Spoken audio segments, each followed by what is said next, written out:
Дали имало истражувања за евентуални рудни наоѓалишта на Осоговските планини во реонот на двете реки и што покажале тие е прашање кое со децении си го поставуваат граѓаните на Кочани и по широкиот регион.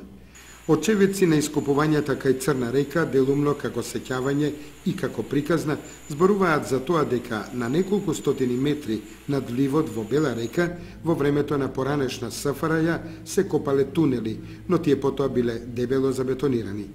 Никој не знае каква тајна се крие во утробата на земјата, но меѓу луѓето се шират муабети дека е откриен ураниум.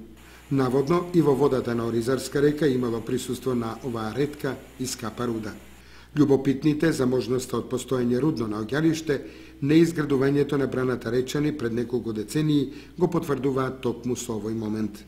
Планините наши се богати со руда, повеќето е негде олово и цинк има, и тоа се знае Саца, овамо Летово, и се тврди дека има многу ураниум имало на Осоговијата и дека биле полни нашите планини со ураниум. Има руда, цинк, олово, има злато, има.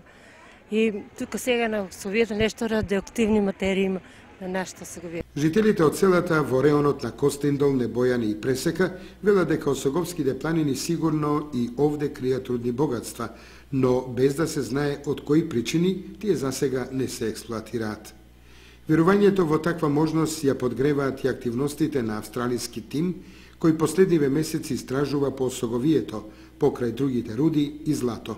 Овие сознанија ги подкрепуваат и фактите дека кај Пекљани Виничко пред неколку векови постоел рудник за злато, а целата ситуација ја подгрева и откриеното наоѓалиште на руди со благородни метали